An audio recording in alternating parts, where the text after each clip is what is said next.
Well, hello, everybody. Welcome to wherever you are, whatever time it is in the world. It is your Ring and Rant show. It is Sunday for most of the planet. It is Monday morning for me. And we are up and away after another weekend of mammoth games, which really have changed the shape of the league once again. It is interesting to watch some of the cream starting to rise to the top and some of the other teams starting to struggle along the way. Had some terrible news on the weekend at the Charlton-Portsmouth game, and our hearts and thoughts go out to everybody involved there. And then next up, we actually have the terrible news, Blackburn-Sheffield Wednesday. Blackburn, what's going on with their pitch? What a problem. And it is only going to cause headaches for them later on in the season because those games are going to bank up. And whoever the opposition is that they've missed out on playing, in this case for this weekend, it was Sheffield Wednesday. That's just another game they're going to have to make up later in the season. So, yeah, very, very, very interesting. So it has been pretty tough. And as I get into it, hello, Habs. Hello, Sarah. Good to see you guys. I'm going to whack up the table as we see it now, which is really interesting. Obviously, we have some interesting, and I wonder if I do this. Yeah, that actually gives me a better screen, so that's good. Let's do it that way. I've just sort of tightened up my window. So as we can see, Coventry on top, but on the weekend, they literally got handed a spanking by Ipswich Town 3-0. Oh my God, what a result on the weekend for Ipswich over Coventry, showing that we are not the only team that can beat Coventry. Are we going to talk about where? Well, Dave Pikey, last chance. The link is at the very top there. If you want to come in and talk about it, feel free. I will talk about it. That's the whole idea of this show. It is the Ring and Rant show. It is for all of you. So, yeah, the Millwall brawl. Bristol City Millwall. I don't know. Like I see Birmingham just copped a fine. But anyway, I was just on Ipswich beating Coventry on the weekend. Obviously, I have already mentioned the terrible news at Charlton v Portsmouth, and that game was abandoned because of that. And Blackburn, obviously with their wet pitch, could not hold their game against Sheffield Wednesday. But as we get into it, we did see some other great results on the weekend. I mean, Millwall did get their win. Talking about Millwall, Leicester have given Derby a spanking 3-1 and are still sitting on even points with us, but going to be interesting to see what happens to them, obviously with their points deduction coming later in the season. Some other games of note, Middlesbrough 4-1 over Hull to start out the weekend. Big win for them, just making sure they still hold on to second spot with Millwall in quick chase of them. Other interesting games for the weekend, Sheffield United 4-0 victory over Stoke City. Big win for Sheffield United, and that has, as we can see there, moved them up to 18th in the ladder, sitting on 22 points and now sitting 5 points clear of the relegation zone, which currently sits at 17 points for Portsmouth, 13 points for Norwich City, and negative 10 points for Sheffield Wednesday. So obviously the one absolute certainty really is Sheffield Wednesday getting relegated this season. The rest of it's all still up for grabs, but we will see how that pans out as the season progresses. So, yeah, very interesting. Obviously, another big game of note. I didn't watch the whole game, but I did watch the highlights of Southampton v Birmingham. Some very sharp goals by Southampton. 7 unbeaten. Well, Mark, the link is at the top there of the chat, Mark, our Scum Army. Love to hear from you tonight if you want to jump on in. 7 unbeaten. Buzzing, yes. Not happy. We gave away another 2 points, really, in my opinion, on the weekend, Mark. So, and we'll get into that in a minute. And I've got some pretty strong thoughts on that and how that's going to play out for us. You know, we're not going to get relegated. We're also not going to get promoted. There's my little hot take on it. So, yeah, I mean, Swansea getting a 2-0 win over Oxford was a massive game at the bottom of the table on the weekend. They jumped Oxford. They went from 17 points to 20 points, and now Oxford only sitting 1 point outside the relegation zone. So, yeah, very interesting indeed. So, but it is looking very good for Mark's team, for Scum Army's team there, Southampton.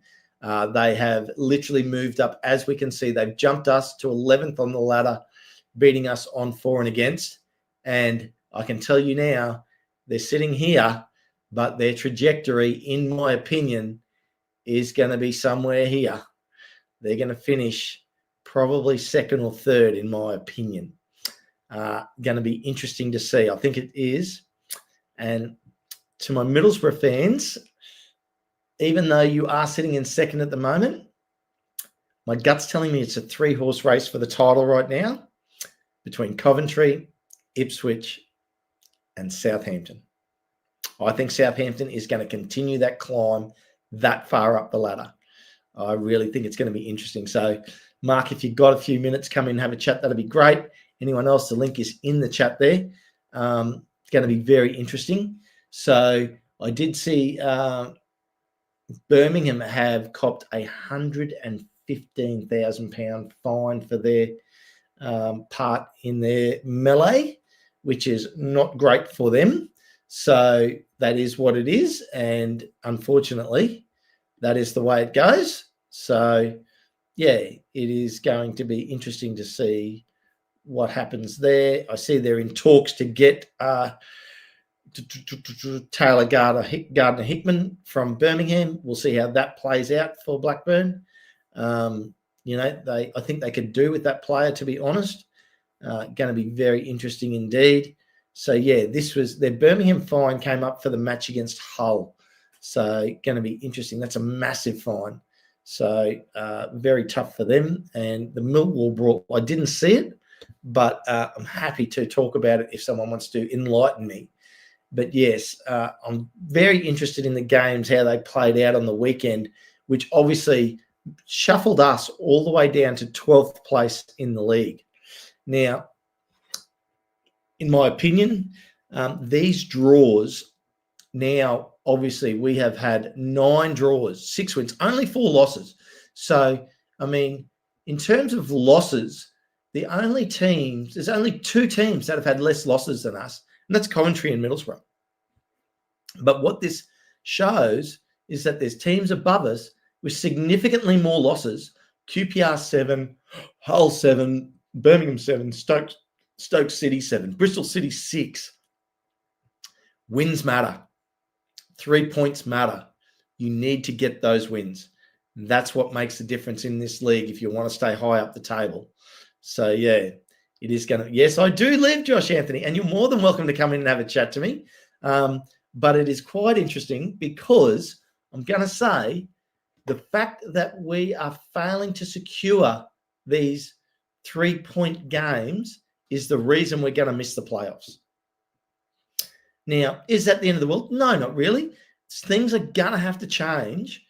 And, we had our chances to go up 2-0. Yeah, awake, Hip Karma. That's right. I was fast asleep. Actually, let's pause for a moment. I do need to apologise to everybody. I slept right through my alarm. Hip Karma will understand being the time of day. I had set an alarm. It went off. I was that tired. I slept right through it. I woke up at the 65th minute mark of our game on the weekend, which was absolutely shocking to me. I've woken up and gone, oh, what's happened? Yep. And I look in and here we are. We're up 1-0 against Preston. And I'm thinking, oh, we're going to get this win. We're going to get this win. So apologies to everybody. I'm sure I caught plenty of slack in the shows. I'm sure Aaron gave it to me, and well deserved. But yeah, I was fast asleep, Hip Karma. I was out to the world. I woke up. I saw that the game had started. We were up 1-0, and I was excited. I was super excited. I just thought, Oh my God, I thought we're going to win. And but was not to be. Well, enough of that. Let's bring in Mark. How are you, buddy? Yeah, not too bad, mate. Not too bad. How How buzzing, how buzzing are you at the moment with your team? mate, I'm impressed, but like I say, you can never take it for granted. Like I said, it could easily just go wrong and fall apart in a couple of games, so you never know. That's the thing with this championship season; it's absolutely crazy, Kev. I'm a bit more buoyant about you than what the sounds you are. Are you just cautiously optimistic? I'm skeptical. I've been there. Like I said, we've got a brilliant, probably a starting 10, a really good starting 10 players, and we went away to Millwall and we was missing a Brazilian left winger in Leo Cienza. And as soon as he was injured, we lost the game. And if he would have been there in that game, um, it's a win. You know, he can do so much. So that, like I said, they're gelling now, Ken. That's the difference. They're gelling. Yep. Well, you're currently only 3 points off the playoffs, and only what's that? That is 9 points off second place, and I think that's where you're going to end up, in my opinion. I do. I think we'll be up there, mate. Like I said, it's just so many hiccups you can have. But I've been watching your games. I've been looking out for Wrexham and seeing where they're finishing and that. And each time I see them, you can see them. They're like grinding out these draws and the wins. And everyone thought they would go straight back down. Well, they were wrong about that, weren't they, Ken? Yeah. I didn't think I was very confident we weren't going to go back down, just with the fortitude with which we play our football. It's we're hard to beat. We're not winning a lot of games this season. Obviously, we've gone up into what is probably the most competitive league on the planet, and we're getting some wins. Like we've had 6 wins, but I mean, there's only 2 teams that have had less losses than us. So it shows how hard we are to beat. Exactly that. Exactly that. And the Preston's a hard one to go away to. Okay, it's 1-1. I'll see the I'll see your man that was taking the game that day, and he was throwing a wobbly, bless him. But you 1-1, you can't complain away at Preston. I don't think you can No, complain. well, for the 29 minutes I saw of the game after sleeping in. Apparently, the goalkeeper had a one. Apparently, he had a wonder game. Apparently. Yeah, it looks like it. And the other keeper, like they both had a double save. And Habs, I'll bring you in here in a second. And they both had a double save. I saw them in the highlights, which was pretty amazing. But AO is the Conquo was definitely showing he's championship quality keeper. Yeah, yeah, and it's so interesting. The games this weekend, Coventry getting beat 3-0. Yep. By the other team that I think is going to be in the 3-horse race for the title this year. Yourself, Ipswich, and Coventry. Yeah, I think it's. To be fair, I was worried about Birmingham. I was because there's that high press that they play, but their away form is just. I don't. It don't even make any sense to me. Don't make no No, sense to me. If you no. look at their home form and their away form, it's insane. Yep. And hello, Habs. How are you? Yeah, what's going on? Well, mate, we're in here talking away. On Mark's point of the Birmingham, a lot of people are giving Kyogo a fair bit of slack for his missed goal. But to be honest, when you see how that ball came to him, don't get me wrong, he's a 50-50 chance of scoring that goal. It's very easy to hit a kick like that over the top of the bar. We had one. We hit the crossbar. Yeah, it happens. It happens. So yeah, Habs. We could have been 5-0 up at half time, Ken. Yeah. Well, you were 4-0 up, weren't you? No, we beat them 3-1. Oh, But I'm 3-1. saying Sorry. we could have been 5-0 up. No word of a lie. We just run them ragged. But like I said, it's all gelling at Southampton. But it's nice to see these other teams misfiring as well. Derby getting beat by Leicester. Yes, yep, absolutely. I mean, well, the game I was thinking of was Middlesbrough absolutely dismantled Hull in the early game for the weekend. Absolutely dismantled. Up 4-0. Looked like they could have scored 7. What does everyone think about the Chris Wilder effect? It finally set in now, isn't it? And it's all gears are running at Sheffield United. Yep. Habs, your thoughts on that? I mean, they're starting to come through now. I mean, as soon as they got rid of the old manager, they bring back Chris Wilder, and then everything seems to be working out fine for them. Yep. So it probably was not a good idea to get rid of their manager. How they managed to sack Chris Wilder and replace him with Ruben Sellers, then get him back again? That's the second time they've done that to Chris Wilder.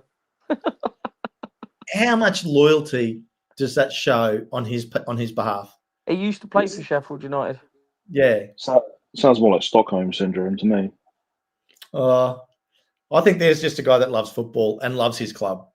I think he got 92 points last season with Sheffield United.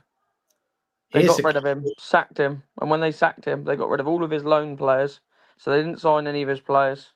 Yeah. Ruben Sellers recruited some of the players that he wanted, and then Chris Wilder was stuck there with a heap of shit and had to sort it out. Crazy what they do to managers, but that's what new owners do. They rip apart teams.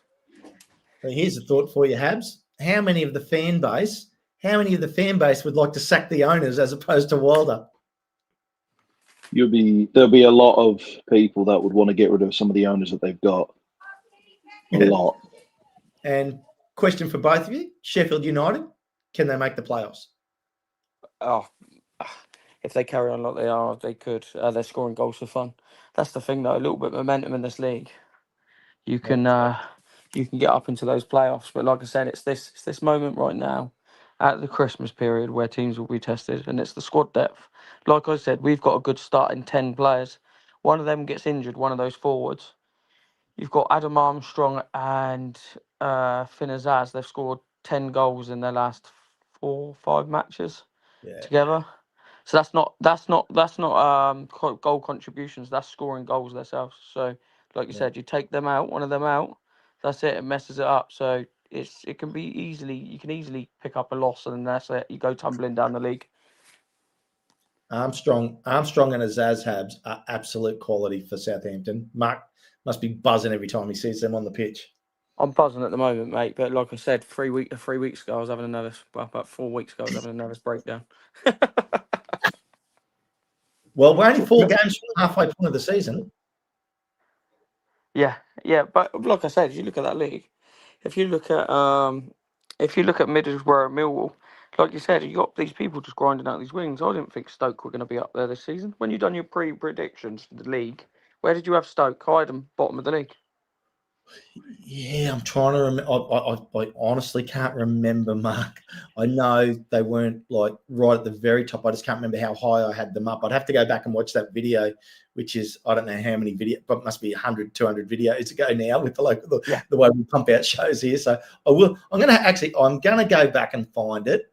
And I'm going to write down my order because I can't remember it off the top of my head.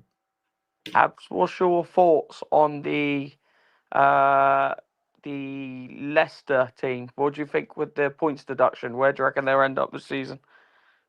Well, they're going to lose about they're going to have about 9 points. Anything from 6 to 12 is possible, but obviously the lower end, I reckon, would happen 6. It's going to be hard to know exactly what they're going to be able to get away with. They'll probably end up if they keep. I mean, they're kind of inconsistent right now, so they win some matches, then they lose some matches, and then they win a few matches, and then they lose some few matches. So they may end up somewhere in either mid-table or upper mid-table, I'm thinking. But if they get themselves right, they can end up straight into the playoffs. Yeah, I just you know what? I was there last time they were in the championship, and they lost all these important players that they had. Vardy, they had Kieran Dewsbury Hall, that's now playing for Everton, scoring goals for them. They missed all these important players from now, and obviously where they couldn't sign anyone this season, they got the likes of Jordan Ayew on the back end of his career that can't run anymore. Players like Declan Dover-Reid that just can't do anything. So I think with that points deduction, I think if they can't sign anywhere or anyone in January, I really do think they won't be nowhere near the playoffs. I don't think they'll be there. I think they'll be around about 12th to 8th, and that's it. I don't think they're getting the playoffs this year. I think they're going to be around 8th to 10th, I'd say. Yeah, definitely. Because I can't see it. Like I said, there's a lot of stronger teams. Like Wrexham are going to be able to recruit January, right? Well, the situation's a bit different. We're basically trying to wait until we get to January so we can recruit some newer players, because our depth is kind of starting to show. It's starting. Well, That's what I'm saying. Leicester's got no depth there. That's what I mean. As in Wrexham, the Birmingham play teams like that, and the teams that are up there now in that top 6, they're going to recruit. That's why I see them being mid-table. Yeah, with our situation with the match yesterday, it really did show our lack of depth in certain areas, because the way we play is we play if we were to go back into the box midfield or the system that we would use with the 3-4-2-1 or the 3-4-1-2 that we would use, that Parky likes, with Kabor and Kakache, we would use them as basically like light infantry to harass the absolute hell out of everyone in the defence because of their pace. Like, Sakamoto at Coventry. Yeah. Yeah, he's rapid. He is. When he moves about. But we have Kakache. When we got the third goal of Coventry, Kakache chased him down, tackled him, got the ball, and start the process to get our third goal off him. So we need I'm guessing Kakache's injured. Kakache? Yeah, He's injured? yeah. He's Won't just see been. him till the end of January, Mark. Yeah, so you're talking end of January, whatever it was, depending what it was. How long does it take him to get back up to speed? That's your problem. Yeah, they say he's going to be here by mid-December. We should be seeing him play again, but the only issue is that when we have all our ducks in order with our main strong starting 11, we could basically take on anyone in this league, no problem. But we're kind of hampered right now, and we don't have that because our wing backs are really important for our ability to attack. Because what we do is as I said, we harass the defense, the back line with our wing backs. What they end up doing, and it's going to be predictable what they do, is they end up trying to overload our wing backs. So they try and double up, overload our wing backs, and that just opens up space for us through the midfield. And so they're basically stuck trying to focus on that, or they have to. So you're hitting teams on the counter effectively then at Wrexham. Yes and no. Yes and no. Because when we do get control, we pass the ball to our wing backs, because we can play possession football, but when we get it to our wing backs, everyone just tries to focus on the wing backs, and then it's all just misdirection what we do. Yeah. We do a lot of misdirection, and then we just hit you hard going direct. I would like. So what would you say, Ken? What killed off the game? Did you watch the game? What killed off the game the other day? Was it subs? Yeah, look, unfortunately, Rob, it's our finishing, Mark. Like, what killed off the game was the fact we weren't up 2-0 or 3-0. Oh, no. And then obviously no team sits back at 1-0 down and says, "Oh, we're happy with that." They throw the kitchen sink at you. They got nothing to lose, and as soon as the subs happened, and obviously, they came at us. Preston, came at us, and they looked good. And to be fair, they deserved their draw. Like, they did what it took. Like, they could have won the game. Like, there's arguments to say both sides could have won that game. So I think effectively though, losing a game in this league can take the momentum out of you. I thought Millwall. I was sceptical about Birmingham. I was glad about Birmingham's away form, but I was sceptical. I thought it might have been a draw. I watched the game. We absolutely hammered them in the first half, and it was literally like boys against men, And like I say, when you watch these games, you don't know how the next outcome's going to come after you lose. You could land up going on a 3-4 match. I'm like getting beaten 3-4 games. And with you lot, you're 7 unbeaten. That's the good thing. You'll carry on that momentum. Even though they're draws, they're not 0 points. Do you know what I mean? You're picking up those 1 points. And at the end of the season, if you're in those playoffs, it might have landed up picking up that point rather than those no points. You might be sitting in those playoffs. Well, to your point, Mark, you have hit a very, very good point there. 3 weeks ago, Charlton were in 5th or 6th place. Have a look at that table right now. 4 losses on the trot, sitting on 23 points and only 6 points outside the relegation zone now. They wouldn't want to rack up another 2 losses. Yeah, I would just like to say we started that losing streak. And we were part of it as well, And to be fair, Charlton, a bit unlucky to lose that game 1-0, to be fair. Don't get me wrong. Yeah. I'm more than happy we did, and I'm happy to beat Nathan Jones coach managed team, but they were a bit unlucky to lose that game 1-0. I can't stand the bloke. Absolutely despise him. But yeah. You either love him or you hate him, and he's easy to hate, isn't he? Yeah. But they lost a fan, I heard. They lost a fan.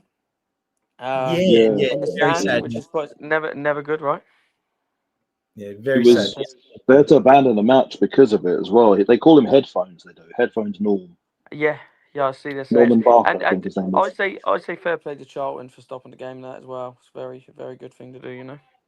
Well, interesting. Yeah, I mean, that was very sad news, and our thoughts go out to family and friends and everybody. Very considerate, you know, stopping the game, whatever else. Is like I said, at least they're doing the right thing. But Blackburn, wow, another waterlogged pitch, another game stopped, another game they have to replay.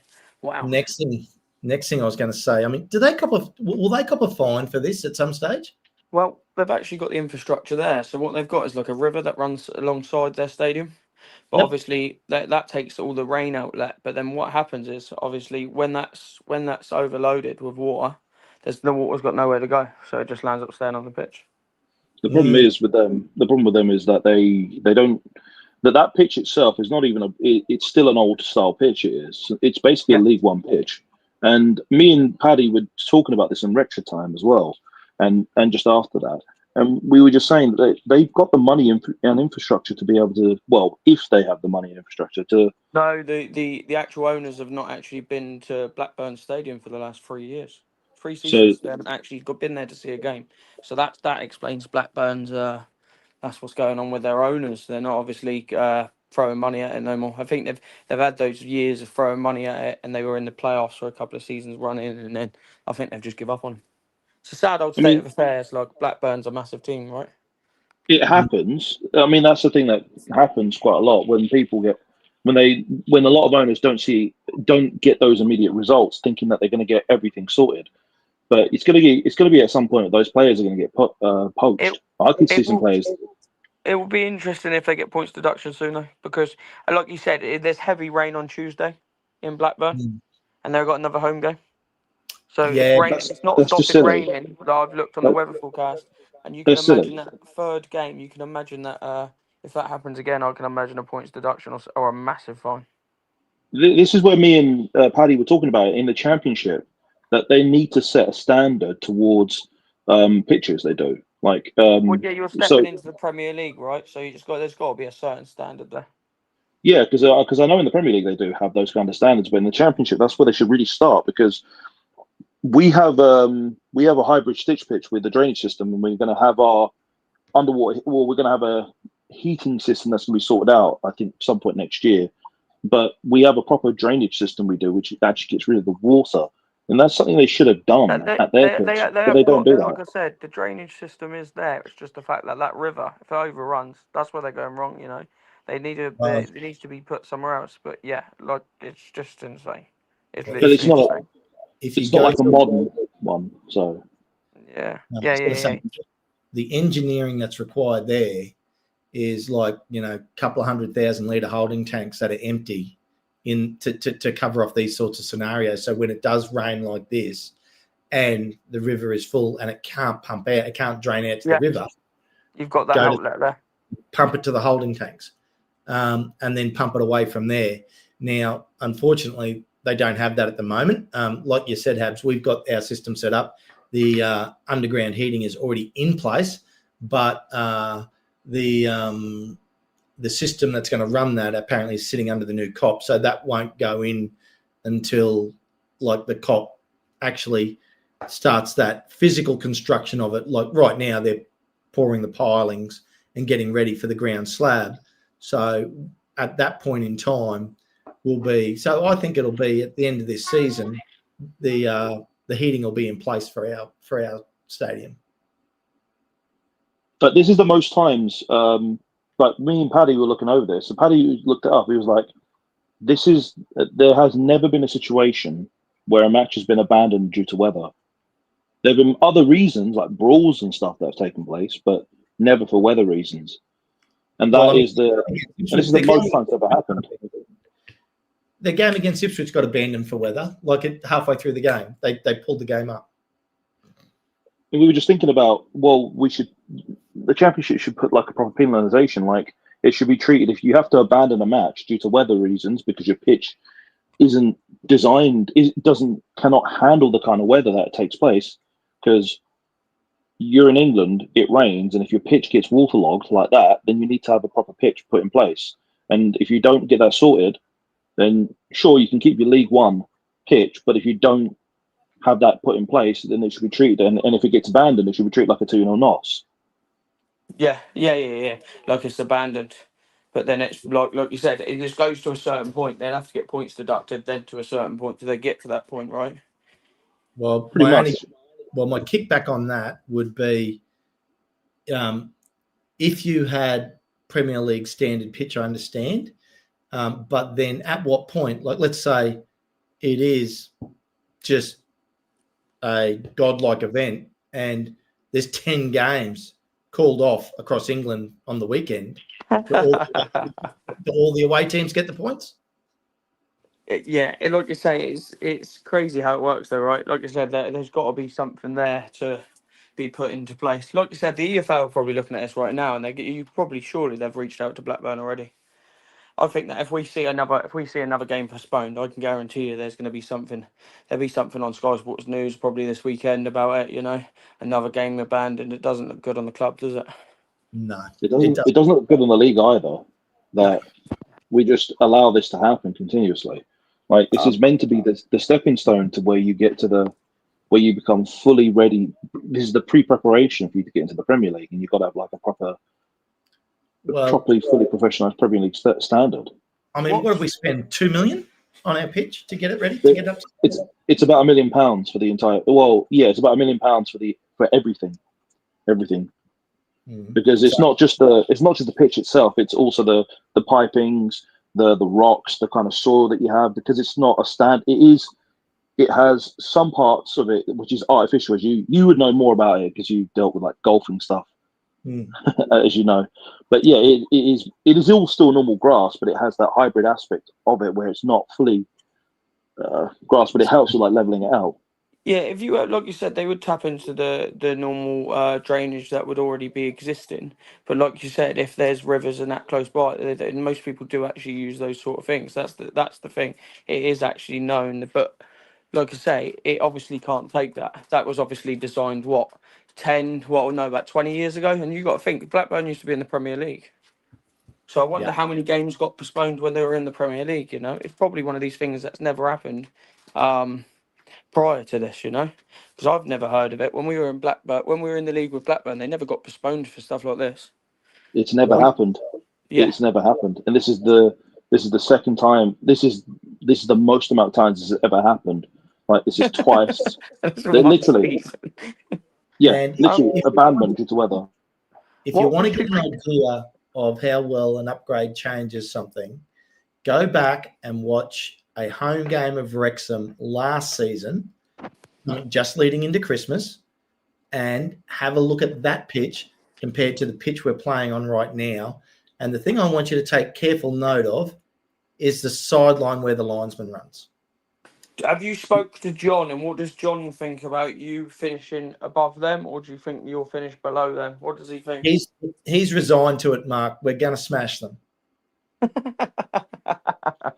I think we'll finish below them. We will. So yeah, because simply because of their home form. You asked John about their away form. He will just tell you they're god awful they are.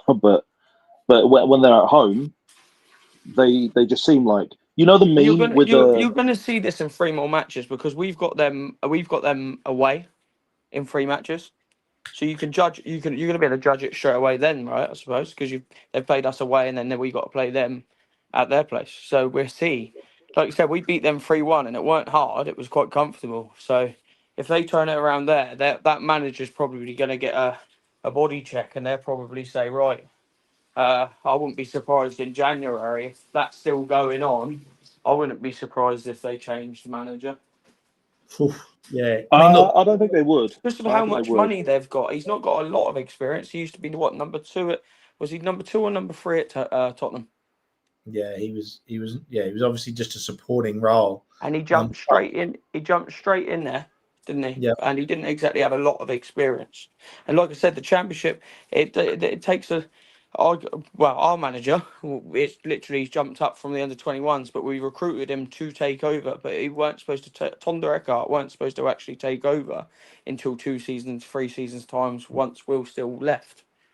But that's another story in itself. It's just literally completely crazy. If I explained what was going on at Southampton, it's mind-boggling.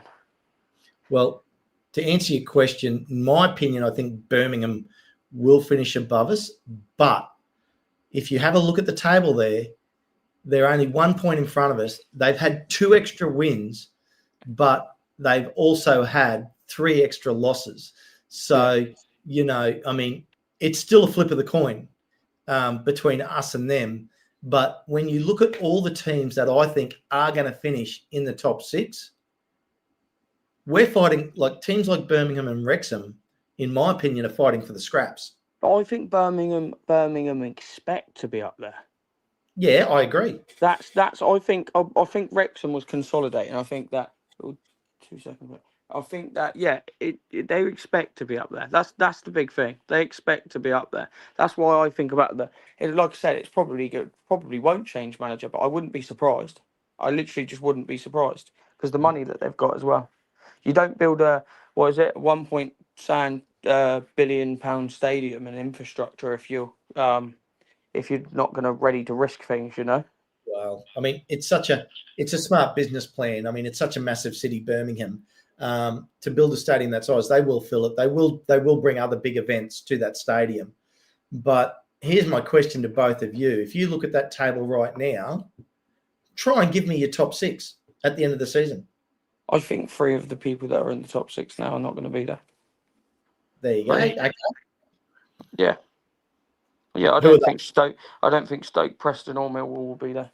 The thing is, they've got very limited squads, and Millwall's never recruited before in January, so I don't think Stoke, Preston, or Millwall will be there. I think Middlesbrough will be dropped down a little bit, but I think they'll be in and around it. So we'll stay with you for now, Mark. Who replaces those 3 teams? I'd give you 4. I'll give you Derby ain't got the money to recruit, so it's not going to be Derby. West Brom are already gone. They've got to replace the manager. Just trying to think. 2 seconds, just thinking off the top of my head. Birmingham could be there, just depending in January. And their home form and away form. Southampton will maybe be up there. Ipswich, and you guys could be up there. And wild card. My wild card would be Watford. I know it's sitting on the fence, but there's so many other people that could be up there. It's too early. I think once you get into January, you'll say exactly who's going to be in that top 6. You are a fence sitter, Mark. I love the way you played down your team right there. You got to play down your own team. Habs, your top 6 at the end of the season? If you had to pick one now? Predictably, Millwall will fall away because they will fall away. They will. They usually do. They usually come up like this, and then they show this amazing form, and then all of a sudden they start to go down. And when we went there to the Den, they weren't all that impressive when we was there. Ipswich will be up there because now they're starting to switch on. They are. So they're coming in. Preston, again, I get the same feeling from them as with Millwall. I didn't feel impressed when we faced them, and I felt like we could have just taken them on. We just started to go into that predictable sit deep, and we just didn't have our necessary attacking options to do that. Stoke, they're falling away. I mean, they're usually going to. I would imagine they'll go into 8th or 9th. They usually are around that. Same with Bristol. They do that kind of same thing. Southampton will be up there. I can see them because if they're switching on the same way with Ipswich. They've got the squad to do it, and they've got the money behind them to be able to do the kind of thing that's necessary. I can see Birmingham there. I could see one spot available so far. You've got Middlesbrough, Ipswich, Southampton, and Birmingham. Yep, and then I would say, I could see us. It's going to be us,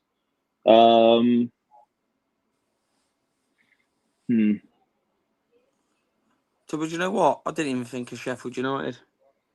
That That's I did not think of that as well. Yeah, that's Didn't another even one. think about it because the way Chris Wilder's got them going. Bamford scored on the weekend as well. You imagine Sheffield United, currently they're on 22 points, puts another 2 wins together and goes to 28. That puts them, currently above us if we didn't score anything in our next 2 games. So I'm not saying that's going to happen, but there are going to be teams from 8th down to 17th that Sheffield United are going to jump. I've noticed if Wrexham want the run, if Wrexham need the run, they need it 6 games before the end.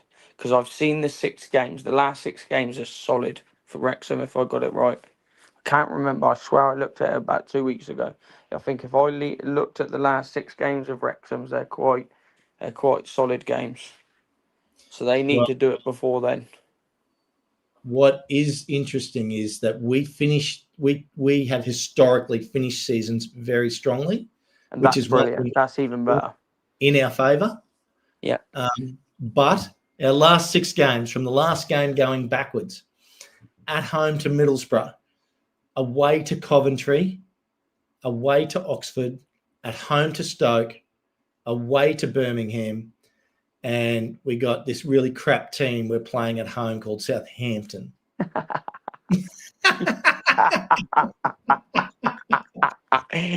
Oh, for far you. The two before that, Mark, away to West Brom and away to Sheffield United. So 8 games out, yeah, we have 1, 2, 3.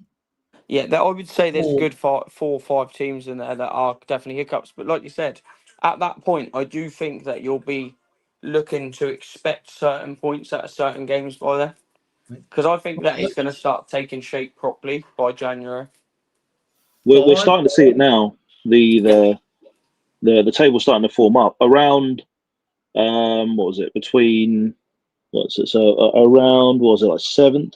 So let's say 8th, 7th or 8th, all the way to what, 14th, maybe 15th. We're starting to see the leveling out now. Where you're starting to see the cream rise to the top.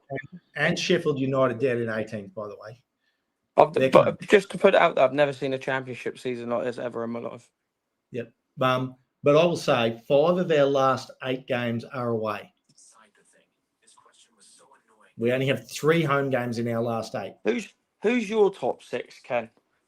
Who's my top 6? Okay, so Ipswich to win the league.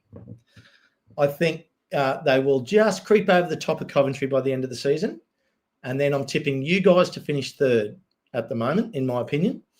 So I would go Ipswich, Coventry, Southampton. Then 4, 5, and 6 is so hard. And I think Middlesbrough is obviously going to finish somewhere in that 6, where I don't know, just due to the fact of they've managed to, they look good against Hull on the weekend, and they got the job done well. But then, so I think they're going to be in there. So that only leaves me 2 other teams. And this is what I mean about fighting for scraps. I think everybody else is fighting for those last 2 spots. And even though you say Millwall's going to fade, and as well they might, they've currently got the points in the bank. So they can afford to fade a little bit and still be in the fight. Bristol, obviously, are still going to be in the fight. I think Preston didn't impress me enough to say they're going to be in the 6 against us. I don't know that we're good enough to be there. I honestly think Sheffield United can be a team that's going to fight their way into that contention and will just sneak in, which means I've only got 1 spot left, and that is between, Millwall, Bristol City, Stoke. It's so hard. Leicester can't make it, in my opinion. I mean, I'm going to work on a 9-point deduction. Even with a 6-point deduction, that takes them down to 21. And 21 right now is tied with Blackburn Rovers. If it's a 9-point reduction, it's actually on 18, and they're tied in the relegation zone. So, I just think they'll fight their way back up to about where both you guys were saying. Mark, you said 8 to 12. Habs, you said 8th to 10th. I think they're 10th to 12th, I think is my opinion, right around where both you guys are saying. And don't forget, Ken, next season we might have to 8 places in the playoffs. Yes. Well, not worried about next season yet. That's a long way away. Oh, yeah. Oh, I forgot about that. They're trying to do format, aren't they? What I will say is that the whole plan from the ownership and the management team was to build this year to go for it next year. I get everybody's thoughts around if we got the opportunity to go for it, because I do think so. I think it would be the worst thing for the club. I'm not being horrible when I say it. No, it would be the worst thing for Wrexham. Because I do. I was speaking to someone, and someone was in the chat the other day. I can't remember. I can't remember who it was. Who does the watch alongs live? Josh. Yeah, Josh. And so we was in the chat then, and I was speaking to someone. And someone said to me, "Oh, we if we could play like this, we could smash it in the Premier League." And I was itching my head, thinking, "Have you ever watched the Premier League football?" We went up there and we thought we was prepared. That's not me being horrible. It's just me being I've seen it time and time again. You spend 140 million, and what does 140 million really get you? Doesn't get you a lot. You have to risk everything when you go up there. You're talking teams that are Nottingham Forest. They spent 240 million and managed to stay up by 2 points. This is what I said to Ken as well. I'm the Eeyore there. And you're only allowed to lose 60 million in 2 seasons in the Premier League. Yeah. Oh, I know they're changing that. They're changing that now. PSR is no longer a thing. They've switched it to SCR now, which is different. But yeah, I'm that weird Eeyore in the ear, and Josh always references me saying that it's not a good idea to go up this season. I'm the one that keeps saying that. It would be brilliant. I think it would just be brilliant to build a proper infrastructure, and then you get up there properly. You know. Well, here's my argument on that. Glass half full, and for all the people that want to go up, and we do go up this season, then it has to be with the thought that you're coming straight back down. Yeah. Now, and if you and you have to get every single player and manager and everybody to buy into the fact that all we're doing in that season in the Premier League is building a bit of a war chest, getting a couple of good players. Would you want to see Parky go in such a bad way up there, though? Here's my reasoning. That's the thing, because when it gets up into the Premier League and you're getting smashed 4 or 5, do you get what I mean? Because the players that you're playing against, I think that would be a horrible way to end Parky's career. Well, I don't think it would end his career, Mark, in my opinion. If everybody bought in and said, Parky, we know you're going to get smashed this season. We know it. But what we want to do is we want to sit down now at the end of 2026 season, when we come the end of this year and you get promoted and you go, okay, let's go and spend 50 million, because that's what we'll have, in the war chest. And then you go, but we know you're still going to get smashed when we spend that 50 million, but spend it wisely. Yeah. I think it would be more than 50 million. I think they would spend it. It would have to be about 100 and something million. But the problem is, I've been the yo-yo club. You go up, you go down, you go up, you go down. And to balance your books, I haven't seen the new system, Habs, but when you go back down, what people do is people poach your best players. So what happens is Ipswich go up, they sign Liam Delap. Liam Delap scores them 15, early 20 goals. He goes to Chelsea for 30 million pound, actually, only 30 million pound. Because they had a clause in his contract. So he goes for £30 million, and then you have to rebuild your front line again around a new man, and that took Ipswich a while. Saints had the same thing. We lose players, and then you have to build a new team, and that's what happens. Your team just gets picked apart. So yeah, they've all got to be on the same sheet. Yeah, 100%. Got to be on the same page. Got to be saying that's okay that we're going to lose, and just accept it. While that's happening, what you're talking about, Mark, in the background, the building of the infrastructure, well, that's all happening now. Now, we're ahead of the curve if we went up with that infrastructure.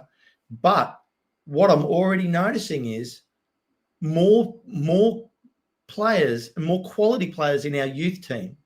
We're starting to see the Wrexham effect of coming from the National League to the Championship.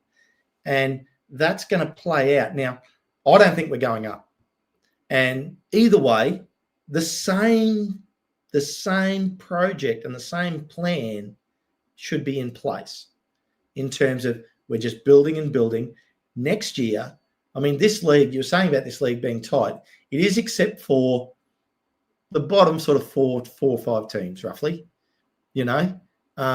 Everyone else is, we're talking 19 teams where you go, they all can beat anybody on the given day. So, yeah, I just think it's going to be one of these things that we don't go up this season, but we still build. We buy a couple of players in January. We buy another 4 players in the off season, and we're a very serious crack next season. The thing that, because we spoke about this as well on one of the shows, and I said that if we were to go up, I said we'd need, and you asked me how much would we need to spend. I said at least bare minimum, the absolute bare minimum was like 100, 150 mil, but realistically, you need to spend 200 to about 300 mil, 250 to 300 million. Yeah, to be it is ridiculous. You'd have to spend ridiculous amounts of money on that. But the advantage we have is we're Wrexham, and we have. That is the big ploy. If people would want to come there, it's just it's even if you're a Premier League It's not player, just that. It's not just that. It's also the fact that we have big money backers behind us. We've got the Allen family on one side, and then we have the consortium that's involved at Nikaxa that would may want to put further investment. They already own like 5% of the shares. We could sell more shares into to the Allen family and to the people that own Nikaxa, our sister team in Mexico.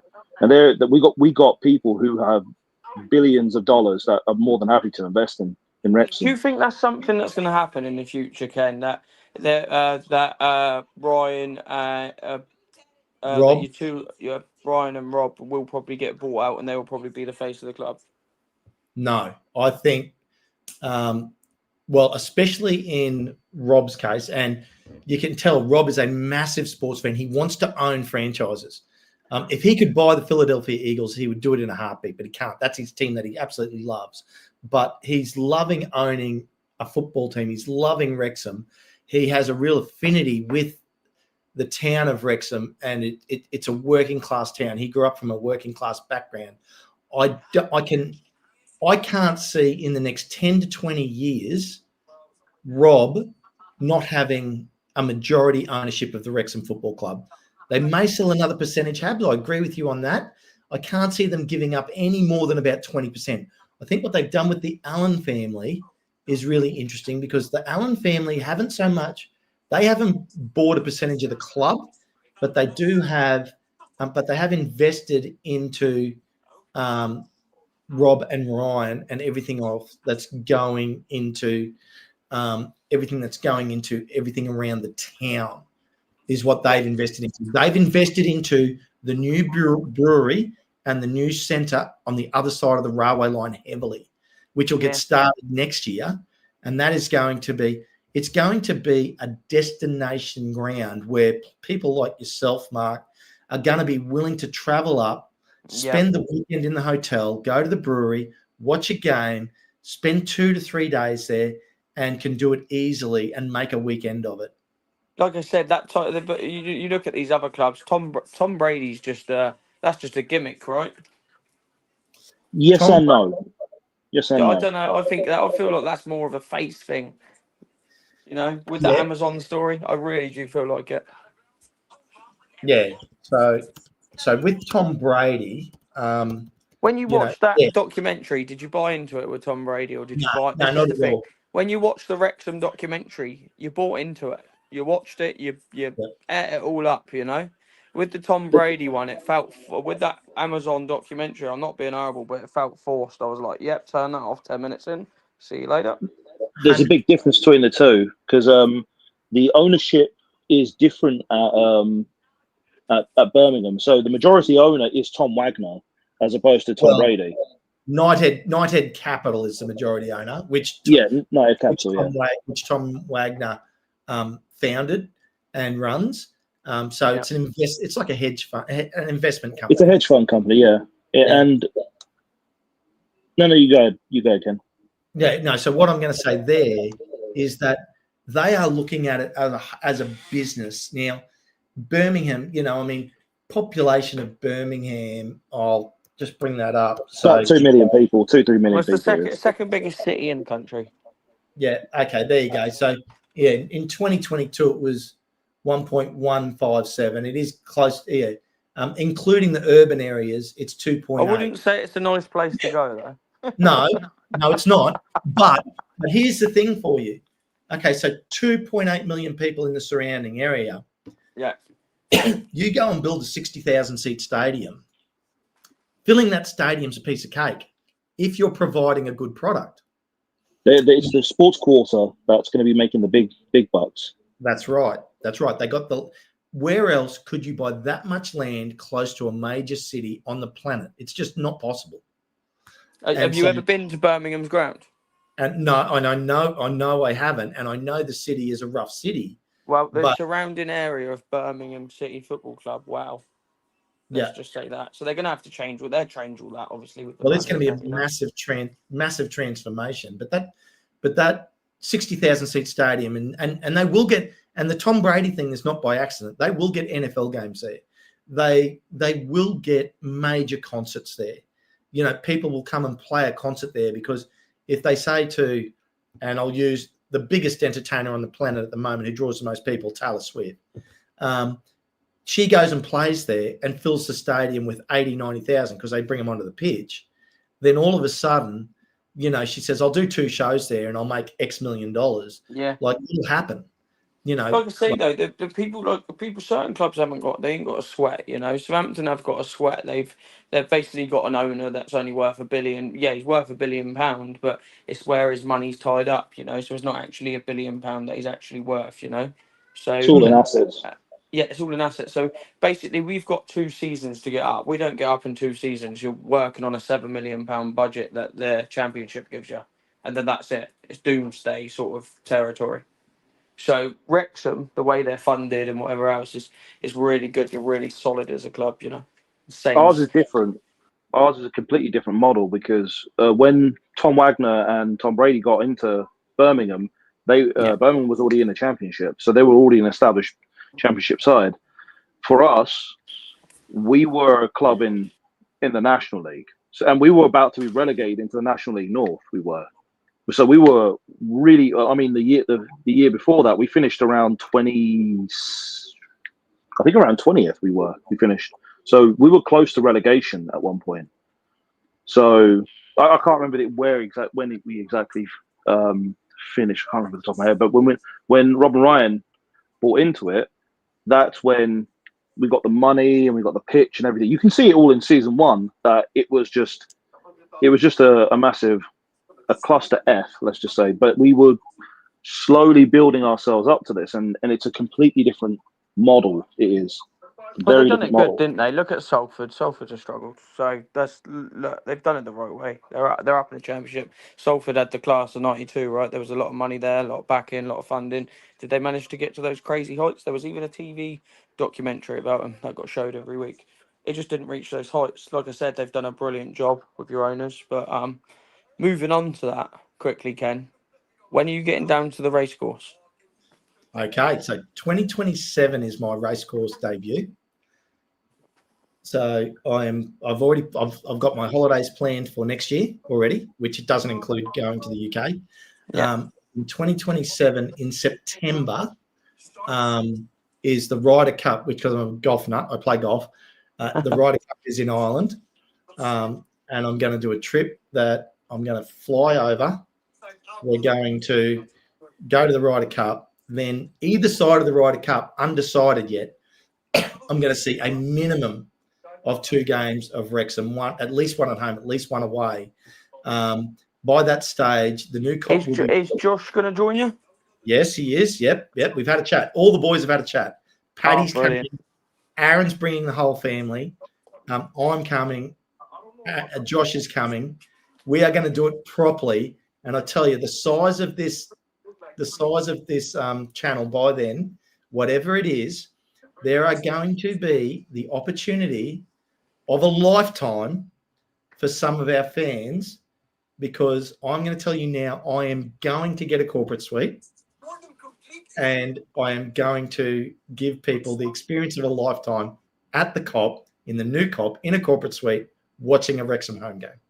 Ah, brilliant. That'd be quality. That'd be amazing. Sounds I'm like things of dreams for Wrexham fans, Ken. So yeah, absolutely, and we're going to make it, and we're going to make it an absolute event. I would be, even though I would have to travel across the whole across 2 countries, go from Wales to England to get all the way down to Southampton to see a game, Mark. You know, I You won't don't want to know. go down there, mate. I would rather, and I will be honest, I would rather get an away game somewhere close to London, to be honest. Yeah. Or conversely, my ultimate fantasy would be for us to be in the Premier League, because my other team growing up, what got me into football, was Liverpool. I was saying in my head, please don't be Man United. Please don't be Man United. No. Josh is a Man United fan, and they suck. But have you managed to get down to the racecourse? Oh, me? Yep. Have you managed to get down there yet? No, I haven't gone down there as of yet. I'd have to plan. I could pretty much go almost any time. Yeah. But I'd need to, because what I'd have to do, my route is basically, I'd have to take a plane from Southend Airport, all the way to Manchester, and then take a train from Manchester all the way down to, from Manchester all the way down to, then I'll have to go through Liverpool and then all the way to Wrexham. That's still a long trip, isn't it? Like I say, that's the thing. It's getting to, and what's the attack? What's the capacity at the racecourse? Right now it's 10,000, but after the Cop's built, it should be around 18 and a half. Yeah, oh, is how big is that one stand?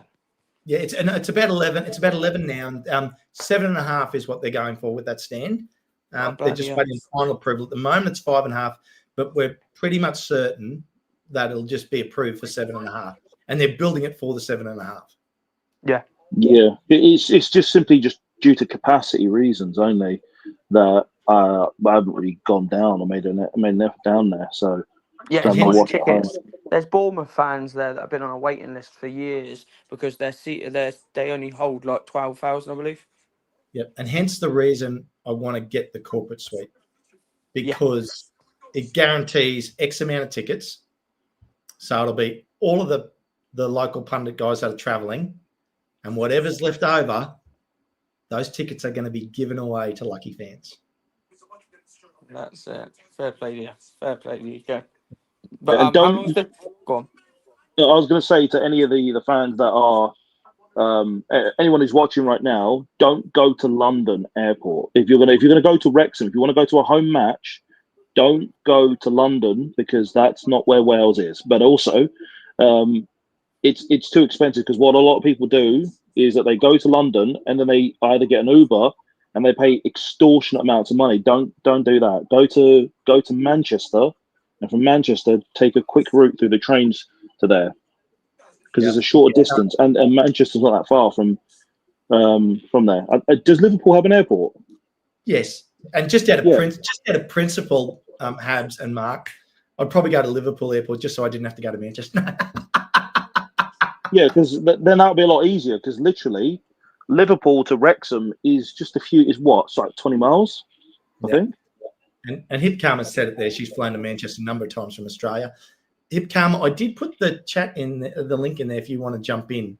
So Hip Karma saying easier to hire a car at Man Airport. And I mean, I don't know whether it'll be finished in time, but if that new brewery and hotel precinct across the railway line is finished by then, I will be super happy. Just a quick one, Ken, before I go, because I've got to go in a minute. Do you sign a new striker in January? No, I think we sign 2 wing backs. 2 wing backs. Curious, that's all. I want a striker. Like, if we got 3, that's what I'd want. I'd want 2 wing backs and a striker. So is it just creativeness that you're struggling on at the moment then? It is. It is significantly part of that aspect, because our wing backs are extremely important as a part of our ability to press, to attack, Yeah. to go on the transition. They're to do any kind of turnovers. They're extremely important for us to be able to do that because they function as being able to do both. So They're you got like like a the double. extra Have you piece. got like a? So you got like a double pivot on the wings. We do. We have a double pivot, mainly in the midfield. But what they do is they act as a bit for the defense. They function as both defense, but they also act as additions to the midfield, and also the same for our centre forwards. So they cover all three pieces. And so one of the aspects, as I was saying earlier, they're there to harass the absolute hell out of the opposition's defense, and they allow us to basically go through the mid. They open up space to the midfield. Who's the next game? Hull. Next, Hull away. We got another away game. Oh, that's brutal, isn't it? I think Hull are quite good at home. Although Middlesbrough just Actually, totally. when does the AFCON nation start? They lose one of their main players in the AFCON. When does that start? All in January, but that is also why we won't see Kabore until the end of January. If he comes back, he's probably off to that. Yeah, Coventry are missing a main player. There's a couple of teams I was looking at it the other day. So there is a couple of players that were Leicester will lose Daka. There's a couple of teams that will drop off because of some of the players missing, which will be interesting. Yeah. But I've got to let you go, boys. You have a lovely evening and good luck for Hull. I hope you smash it. Mate, I really appreciate you coming in. Congratulations to your team on how well they're going at the moment. I think you're in for a fun December, January. Yeah, if we don't make it, I hope that you boys make it, honestly. Yeah, no, thanks, mate. But and I think you are one of the teams that are going to make it to the playoffs. And if you go up, congratulations. We'll be chatting plenty of times before the end of the season, I'm sure. Yeah, if I can manage to get to 16 away games, I'll be able to get to the race course, but I doubt that much. I'm only on like 4 away games, so 2027, mate. But yeah, I'll let you go. You have a brilliant evening, boys. I'll see you later. Nice chatting. Thanks, Right, see you in a bit. See you in a bit. So yes, I think. Why won't it let me? No, it won't let me do that. Okay, that's fine. I'm just getting rid of this. I've got Hab. So yeah, I think it's interesting with obviously Hull. Mark saying Hull is tough at home, and I just hope we don't suffer a Hull bounce back after getting trounced by Middlesbrough. I don't think. I mean, the thing is with Hull, it could go either two ways. It could either be the worst thing that could ever happen to us, or it could be the easiest match for us to defeat because the defense isn't all that. They're a bit shaky at the back, and so we could quite easily score against them. But then again, they score so many goals. They do throughout the entire. They always score. They do. So that could be one thing we'd have to watch out for. The word easy game and Wrexham don't seem to go hand in hand. But anyway, I have a fellow Australian in crime. Hello, Hipkama. How are you? I'm well, thank you. I hope that my new AV setup is working. Can you hear me? You sound very clear. It sounds excellent. Yeah, it's really clear. I'll take that win. What did you think of the whole game that I didn't see on the weekend? The Hull game, or the whole game? The whole game. The first half was actually really awesome. It was exciting. It kept me awake, which is no small feat at that time of the day. And I really enjoyed seeing what we could do through the first half. We did what we tend to do in the second half, which was try to defend. And this is nothing unusual for us. It's just whether or not it's effective.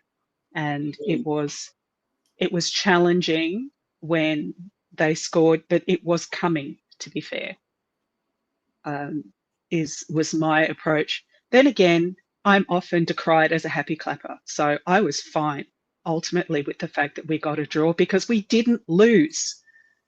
The thing that I would like to point out about all of these draws that we're getting is that we got the draw, we didn't lose. These were games that in the first 6 weeks or so of this season, we were losing and people were panicking. So did I enjoy it? Overall, yeah, I enjoyed the game. And decided that from in my head, I would take that as it's a draw, move on, next match and see what we do. Yeah. But yeah, it was watch the first half. It is really worth watching. Would you not agree, Habs? The first half we were quite good. It was very end to end. It was, but then I started noticing the bad habit of us trying to sit deep, and then near the end we were starting to sit deep, and then all of a sudden in the second half I was thinking, okay, we started coming out attacking again, and we were close to scoring as well, getting our second goal, but we just went straight into sitting too far deep in our own end, and that's what killed it for me. I was like, we should have won that match. That's what I was thinking. But Arthur was trying to save everything with his life on the line. He had a great match. He really did. I mean, the league is so tight. I mean, we dropped to 12th, but in saying that, so that means there's 11 teams currently above us. There was only 5 teams that scored more. 5 teams that scored more points than us on the weekend. Like, only 5 teams above us had a win, but 5 teams had a loss and another team had a draw. So, I mean, it's not all it just, and all it did was tighten the table up. As if the table isn't already tight, because you can't sneeze in the table, can you? You really can't. Same thing's happening in the Prem right now as well. It's kind of tight. What's happening there? Yeah. No. Well, interesting. Very interesting. And I might have some fun here just for a minute. Let's. I'll do mine live because we have a midweek game, and the footy tipping table, which is quite fun. Yeah. As you can see here, down on this row here. Is where we have the results from the weekend. So I got 5 points. Paddy got 5. Aaron only got 3 this week on the weekend. Now we've obviously put in our results for the Charlton game and also for the Blackburn game. So they have not happened yet. As you can see, there's no results there. We've made our tips. John got 4 right. All of South America, aka Victor, got 6. And Harry all over had the best weekend of anybody, got 7, which has the table currently, me on 94, Aaron on 86, Paddy on 81.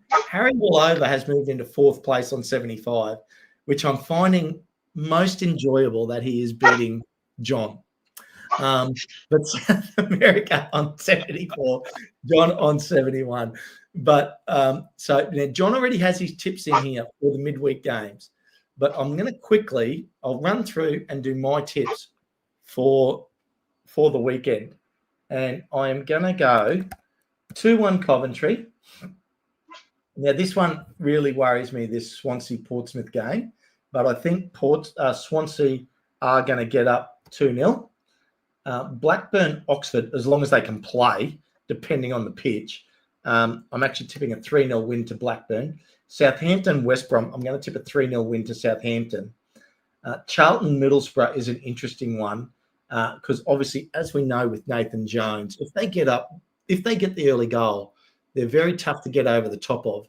But I'm actually agreeing with John here, and I'm going to go – actually, no, I'm not. I'm going to go a 2-1 win to Middlesbrough. I'm going to tip Middlesbrough gets the early goal, then either Charlton scores a goal or Middlesbrough gets a second, but 2-1 in the end. Sheffield United v Norwich, 3-0 to Sheffield United. Watford v Sheffield Wednesday, 2-0 to Watford. QPR v Birmingham. This is an interesting one. I'm actually going to go a 1-1 draw there. And I'll let you guys comment on my tips when we get to the end. Ipswich v Stoke. Ipswich in form. I'm actually going to tip 3-0 win to Ipswich. Derby v Millwall is another interesting game. Derby have slipped, had 2 losses in a row, and Millwall's won their last 3. but Millwall's got to travel away. So I'm actually going to tip a 1-1 draw there. Then Bristol at home to Leicester. I'm actually going to tip a 2-1 win to Bristol. Leicester to still struggle for such a quality team. Can't believe I've tipped against them so much this season, but I have. And Hull v Wrexham. Now, on the weekend, I originally had 1-1 Preston v Wrexham. And then my heart told me, no, you've got to tip a Wrexham win.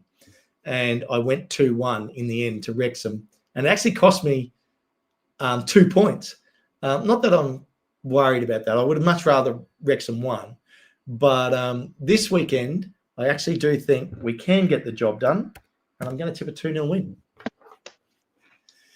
So, your thoughts on any of that? Well, we'll start with you, Habs. Your thoughts, and then I'll go to you, Karma. Well, I will say, is Birmingham playing at home? No, they're away to QPR. Yeah, they could quite easily get a draw out of that, or they could lose, knowing how their form has been. Millwall Derby, I could see that being 1-1. Bristol Leicester, I would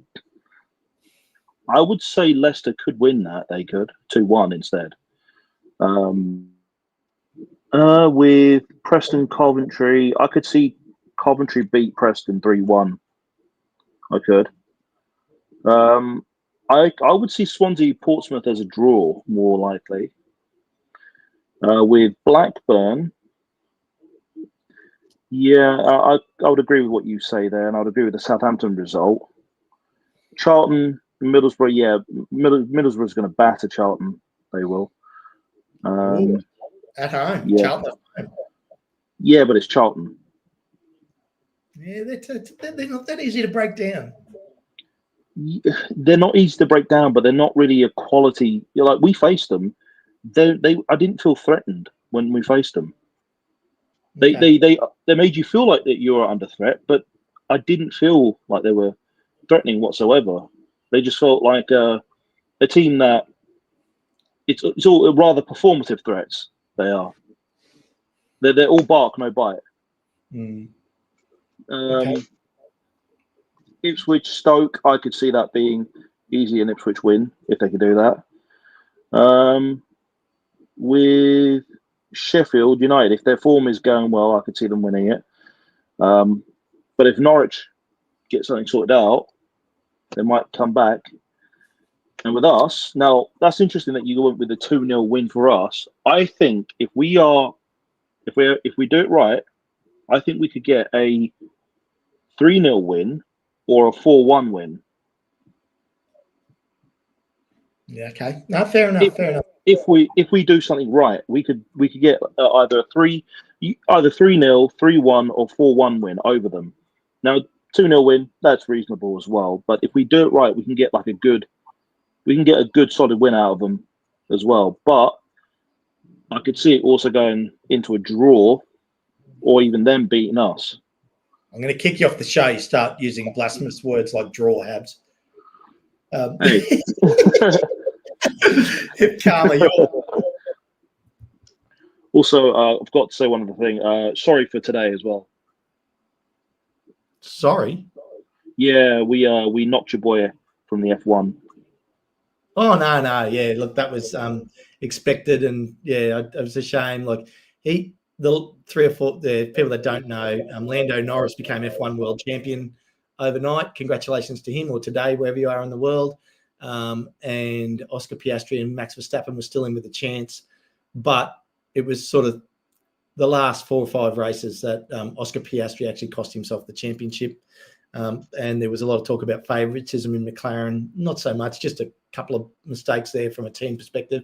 But congratulations to Lando Norris. But back to the football. I'm literally sandwiched in between Australians right now. Hey, You are indeed. Remember that. Be careful. I'm sandwiched between Aussies right now. Karma, what do you think? Anything stand out for you in the upcoming midweek games? I recognise that footy tipping is in no way my forte, and I have huge opportunity for improvement there. You know, the ceiling's high. Me too. Me too. Just make up I'll as you note go. None of us know anything. You've confidently got a number of 3-0s in there. Love that Good. confidence. make a statement. For me, look, I'm biased. I'm going to support Wrexham against Hull. I might say 2-1. And the reason I say that is because I just like to see Josh stressed out during the watch-along panicking, Well, particularly if Hull scores first. you're just trying to give the guy like ulcers and heart palpitations. Oh, look, he's in a hospital room, so you know he freely acknowledges that there's care close by. It's close to care. Good quality care. Yeah, excellent. I Yeah. love it. Close quality care. From a Welsh perspective, I will be interested to see how Swansea go. And from that perspective, I would support Portsmouth, but not necessarily when I want to give them a run for their money. Well, frankly. interesting that game hit Karma. If Swansea do win that game, it will leave Portsmouth on 17 points in the relegation zone. But more importantly for Swansea, put them 2 full wins clear of Portsmouth. And if my predictions are right and Sheffield United do get over Norwich again, leaves Norwich down on 13 points and would put Swansea 10 points clear in Norwich, which is starting to get them into a lot safer position. So it's a big week. It's a big midweek for the bottom of the table. Agreed. It really is. And selfishly, from a fan perspective, I really would like for Swansea to finish in the second half of the table, and for us to finish comfortably well ahead of them. Fair call. I concur with that conclusion. I love it. So yes, I think the league is definitely tight from really 18th up. Blackburn probably still. Blackburn has that game in hand there at the moment. So yeah, you could even say 19th, but it's those bottom 4 teams and probably Swansea, the 5th team at the moment, that look like they're fighting out the relegation battle. Because just remember, even though Swansea had a win on the weekend, they had 4 losses on the trot before that. So, have they turned a corner? The ebbs and flows of form are happening. Stoke City, who sit in the playoffs at the moment, 4 losses and a win in their last 5. Charlton, 4 losses and a win in their last 5, have dropped from the playoffs all the way to 17th. It's just insanity. It truly is more crazy than I expected it to be, this league. I will say, though, if Swansea have just come off a win after multiple defeats, psychologically that's going to be great for them, and they'll be playing at home. So I can see where you're going with a 2-0. I can. And we won't be watching that live, so, We will not. We absolutely will not. No. So, look, there you go. And having a look at John's tips just quietly, because I can show them off to everybody. He has tipped his team to beat QPR 2-1 away. I don't know what away form John's been watching, or whether it is just blind hope of a loyal fan. And he has also tipped a 2-1 win for Hull over Wrexham. Now, I knew there was something about this guy I didn't really like, and I was struggling to put my finger on it. I'm starting to figure it out.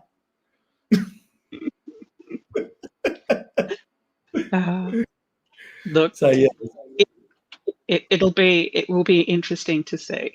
It will be interesting to see what happens.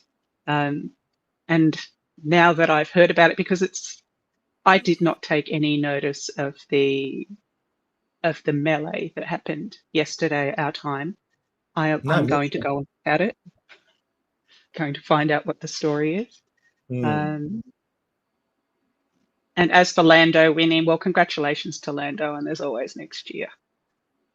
That's right for Oscar. And it was actually quite interesting. One of the commentators through that actually said Oscar Piastri will be a world champion. Now, those of you that have even a regular following of F1 know how much it's not just down to the driver, because, you really need the best car. And so hopefully he gets another great car next year and in the coming years, because, I'm going to say it right now. Max Verstappen is the best driver on that starting grid, and he nearly won it. Besides not having the best car. Yeah. But yeah, Habs. So there you go, Habs. We've given Lando his due credit, and congratulations to him. But we don't care. We're all about the football. Hipkama and I are all about the football now. We are. Although 2027 sounds interesting. I'll tell you, I'm excited for. I'm already excited for it, Hipkama. Like, I'm already mapping it out in terms of the thing that I don't know yet is I will wait to see A, what league we're in, and B, what the draw is before I decide whether I'm going to my Wrexham part of my holiday pre-Ryder Cup or post-Ryder Cup. Fair. Very fair. Ideally, I want to do post because then we're a little bit deeper into the season because it's obviously at the very beginning of the season. That the Ryder Cup is in September. They don't have. I'm not too sure they have exact dates yet. But when I go and look at the start of this season had. When did the season start? I'm just going back to the start of the season now. And it was, around early August. Match day 1 was the 9th of August this year.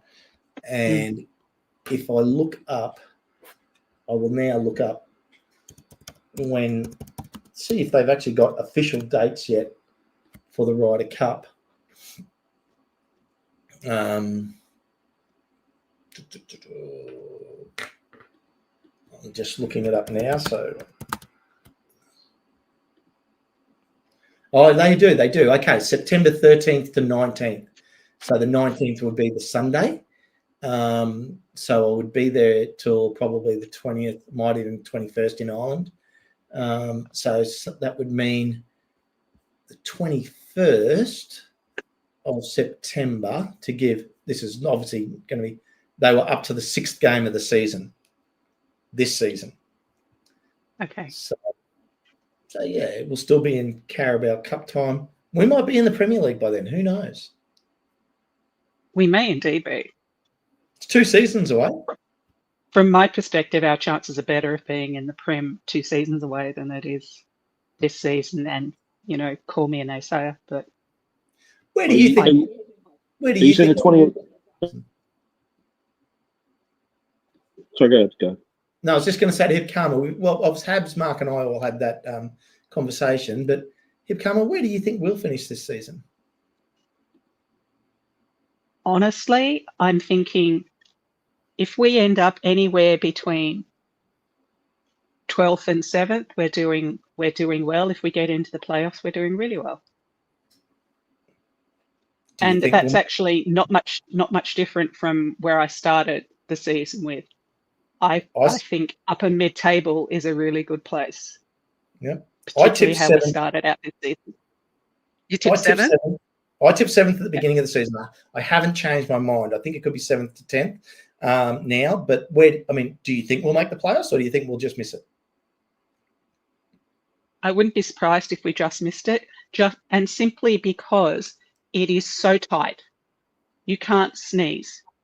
And if we get one unfortunate injury more, it's going to pivot our season. Look what has happened. Look what has happened with both of our wing backs out. Yep, that's exactly right. Mark was talking earlier about the depth of Southampton. He said we've only got 10 good players. I think that can be said for nearly every team in this league. Especially us, we're definitely in that boat. We're playing players right now that if our squad was fully fit, there's no way they'd be in the starting lineup. And that's not a slight on them. It's just the reality. Agreed. In the context of multi-dimensional and alternate realities and coulda, woulda, shoulda, I would argue that had we had one or two or at least one of our starting wing backs, we would be better than the draws that we've had comfortably. Two, And two draws turned into wins would currently put us in, well, tied for fourth place. Probably, to be fair, sitting in fifth or sixth, but definitely in the top six. yeah, That's how tight it is. it is. So from my perspective, it's not changing a lot from where I started the season, where I think we'll end. And it pivots on one sprain, one bad step. It's so one lucky bounce, one fortunate goal. Goes both ways, doesn't it? It really does. And I didn't appreciate it before when we were in League One, when John was saying to us, it's different. It's really, really different in the championship. It's more competitive. Hip Karma, I will not stand for anybody giving John credit on this show. It's just as well you're sitting down then. It's just as well you're sitting down then, Ken. I've had a go at him a couple of times now. And I love him, John. He's a great guy, very knowledgeable. Despite his standings in the footy tipping competition and how poorly he's going, the guy is a wealth of knowledge. Yes. Yeah. So, Habs, I think we're getting close to wrap up time. I think we've been going for an hour and a half. Have you got anything you want to finish up with today? I mean, there's a few things I could say. I mean, we could, looking at it as we are as of right now, we could, if we're going to get into the playoffs, we are close to it. We could sneak in around fifth or sixth. We could, if we do it right, and if we recruit right for January as well, so that we can take it on. Because the thing is, us finishing up high, or even getting into the playoffs and playing in the playoffs, is good for our standing overall, even if we don't go up. And I don't believe we will go up, but it would always make us look better than what it would be if we didn't go into the playoff positions. So, and then when it allows us to basically rebuild for the next season and really go for it. Actually, you make a really good point there, Habs. If we make the playoffs, Hip Karma, and don't go up, which is not a bad thing, it actually does us a big positive come recruitment in the off season. Definitely, and it shows that we're serious, and it also gives.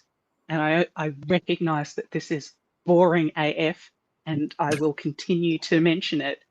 It also gives us time to have some of our infrastructure catch up.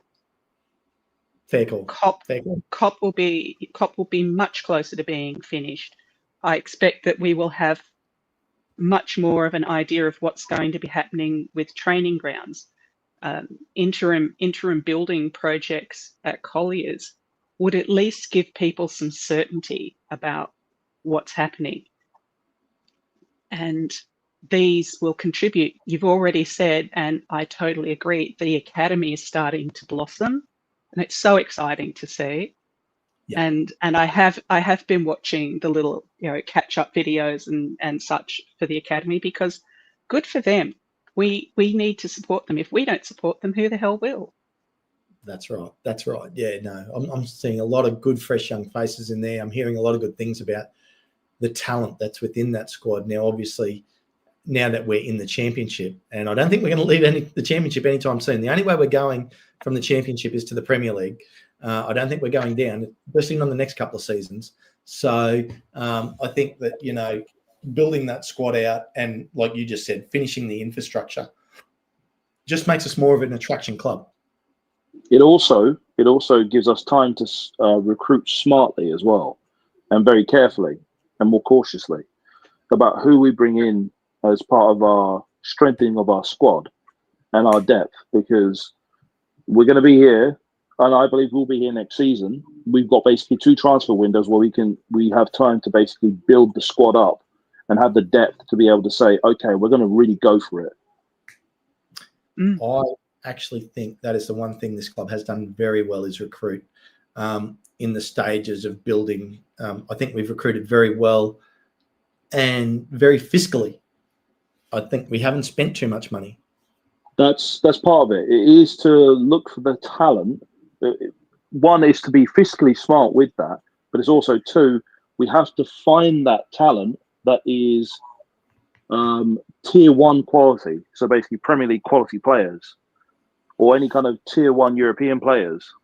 So that once we find those players, we recruit them on the cheap, we bring them in, strengthen the depth of our squad, and when we do go up, that's when we could say we've got these proven ready players that are going to be able to handle the conditions of that which is in the Premier League.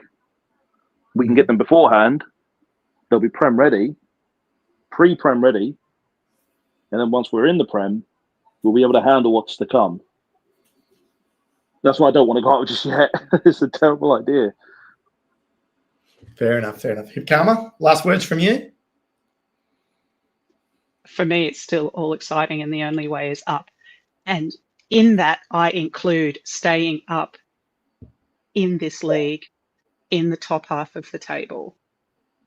Excellent. I'm optimistic. Good. I like it. I like the way you've actually framed that too. Like a positive is staying up and building into going forward in future seasons.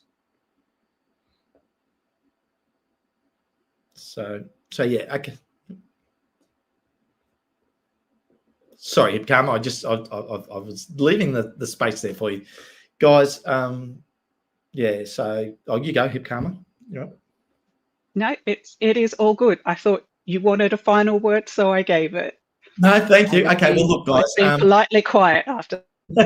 Well, Habs, thanks for coming in.